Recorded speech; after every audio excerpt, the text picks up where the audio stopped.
Kaleshwaram project యొక్క 3 barrages పై దెబ్బతిన్న 3 barrages పై ప్రస్తుత తెలంగాణ ప్రభుత్వం జస్టిస్ పినాకి చంద్ర ఘోష్ వారి ఆధ్వర్యంలో వారు రిటైర్డ్ సుప్రీం కోర్ట్ జడ్జి భారతదేశానికి he is the first Lokayukta of India. Lokpal or Lokayukta? Lokpal. Rahul, if you're saying it was the correct thing. Okay. And he was a Supreme Court judge. He was Lokpal. He was combined Andhra Pradesh Chief Justice and a judge of the Calcutta High Court.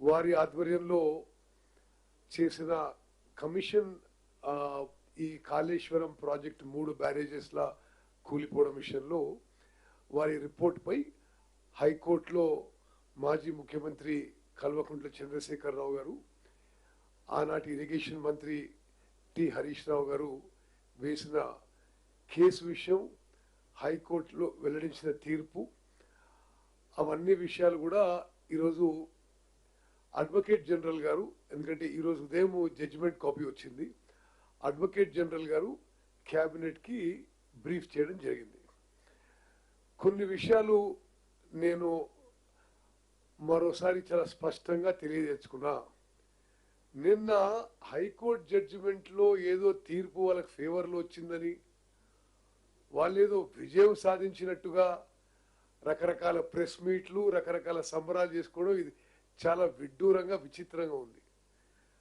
మీకు స్పెసిఫిక్గా చెప్పాలంటే వాళ్ళు BRS party ఆనాటి ముఖ్యమంత్రి గారు ఆనాటి irrigation మంత్రి ఆనాటి ఇరిగేషన్ సెక్రటరీ మరో ఐఏఎస్ ఆఫీసర్ చేసిన రిట్ పిటిషన్స్ పై హైకోర్టు ఏం చెప్పిందో నేను మీకు పాయింట్ బై పాయింట్ మీకు వివరిస్తా వాళ్ళ basic petition in the court main petition the court వాళ్ళు ఇచ్చిన దానికి తెలుగు అనువాదం చెప్తున్నాను మేడిగడ్డ అన్నారం సుందిల్ల బ్యారేజీల ప్రణాళిక రూపకల్పన నిర్మాణంలో జరిగిన అవకతవకలు లోపాలు నిర్లక్ష్యంపై విచారణ జరిపి బాధ్యులని నిర్ధారించడానికి జస్టిస్ ఘోష్ విచారణ కమిషన్ నియమిస్తూ జారీ చేసిన జియో నెంబర్ 6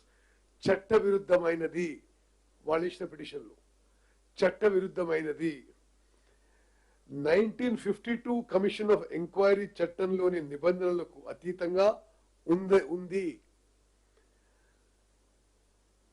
గౌరవ హైకోర్టు గౌరవ సుప్రీంకోర్టు ఇచ్చిన గతంలో ఇచ్చిన తీర్పులకి విరుద్ధంగా ఉంది ఇది వాళ్ళు వేసిన హైకోర్టులో పిటిషన్ హైకోర్టు ఏమనిచ్చిన తీర్పు 1952 కమిషన్ ఆఫ్ ఎంక్వైరీ చట్టంలోని సెక్షన్ 3 ప్రకారం తేదీ 14 మార్చ్ 2024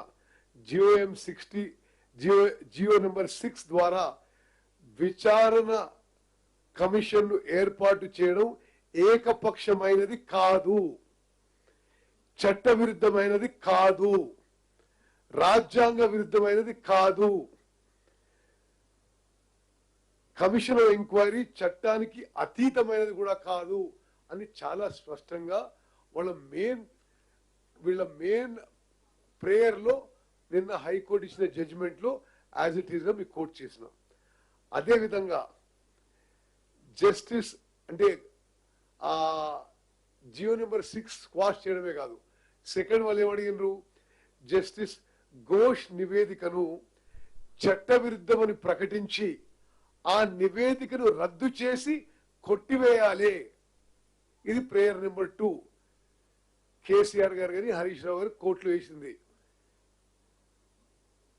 కమిషన్ ఏర్పాటు చట్టబద్ధంగా చెల్లుబాటు అవుతుందని తేలినందున ఈ అభ్యర్థనపై ప్రత్యేకంగా ఎలాంటి నిర్ణయం ఉండదు అంటే వాళ్ళు ఆ కమిషన్ యొక్క నివేదన పక్కన పెట్టమంటే పెట్టేది లేదు అని చెప్పి హైకోర్టు ఇచ్చిన తీర్పు ఇది అందువల్ల ఈ నివేదిక యథాతథంగా కొనసాగుతుంది బాధ్యతలు నిర్ణయించే కమిషన్ అధికారాన్ని కూడా సమర్థించారు.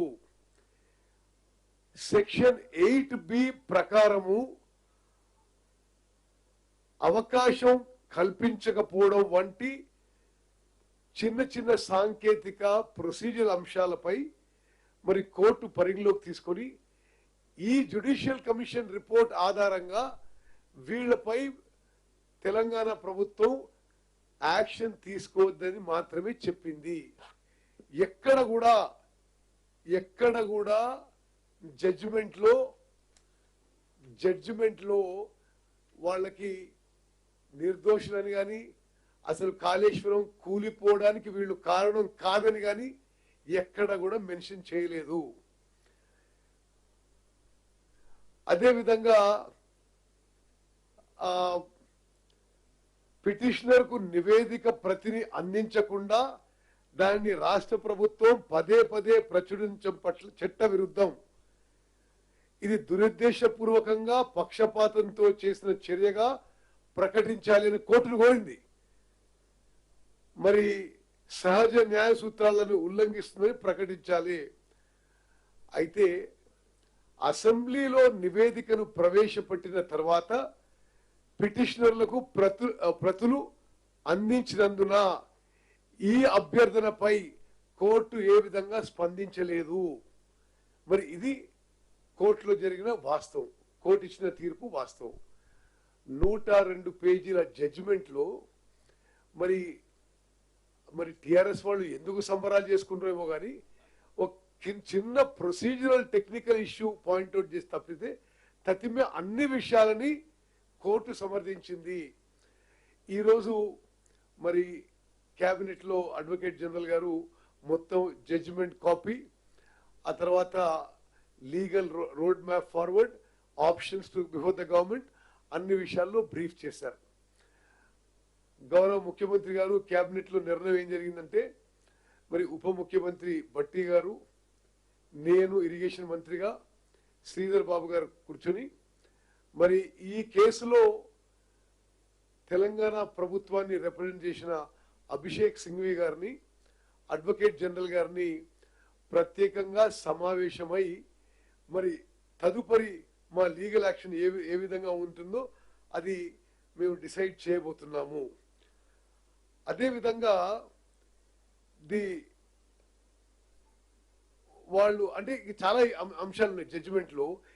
చాలా అంశాల్లో వాళ్ళు అడిగిన దానికి కోర్టు ఒప్పుకోలేదు, కోర్టు దానికి స్పందించలేదు కూడా. అదేవిధంగా మరి ఇప్పుడు రాష్ట్ర ప్రభుత్వం ముందున్న విషయాలలో మరి సుప్రీంకోర్టు అప్రోచ్ కావాలన్నా, మరి కమిషన్ ని ఎక్స్టెండ్ చేయాలన్నా, మరి ఏ విధంగా ముందుకు పోవాలనేది మరి దానికి కేబినెట్ లో మరి ఒక చిన్న సబ్ కమిటీ వేసుకొని రేపు ఎల్లుండి న్యాయ నిపుణులతో డిస్కస్ చేసి అది ఫైనలైజ్ చేయడం జరుగుతుంది. అదే విధంగా చాలా ముఖ్యమైన విషయం శ్రీనివాస్ రెడ్డి గారు గుర్తు చేశారు.